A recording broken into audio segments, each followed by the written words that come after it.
তো hello guys, কেমন আছো সবাই? তো অনেক দিন বাদে আবার চলে আসলাম। তো আজকে গেছিলাম একটু রেস্টুরেন্টে খাওয়া দাওয়া করতে।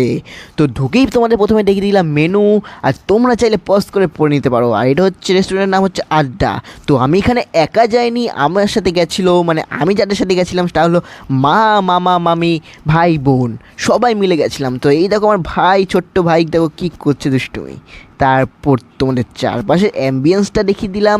উফ, কি সুন্দর লাগছে দেখো, পাটকাঠি আর টুইলাইট দিয়ে যা সুন্দর বানিয়েছে এরা। তো প্রথমেই স্টার্টারে চলে এসেছিলো ফিশ ফিঙ্গার। উফ, যা টেস্ট ছিল না, খেতে দারুণ লেগেছিলো। তো তারপর ফিশ ফিঙ্গার খেতে না খেতেই চলে এসেছিলো নান, তড়কা আর চিকেন কারি। হা হা। তো তারপর দেখো মামা আমাদের সার্ভ করে দিচ্ছে। আর কি বলি তোমাদের, আমি ভয়েস দিতে দিতে আমার জিভে জল চলে এসছে দেখে। তো তারপর শুরু করে দিলাম খাওয়া। তো চিকেন কারি দিয়ে একটু নান দিয়ে, উফ, মুখে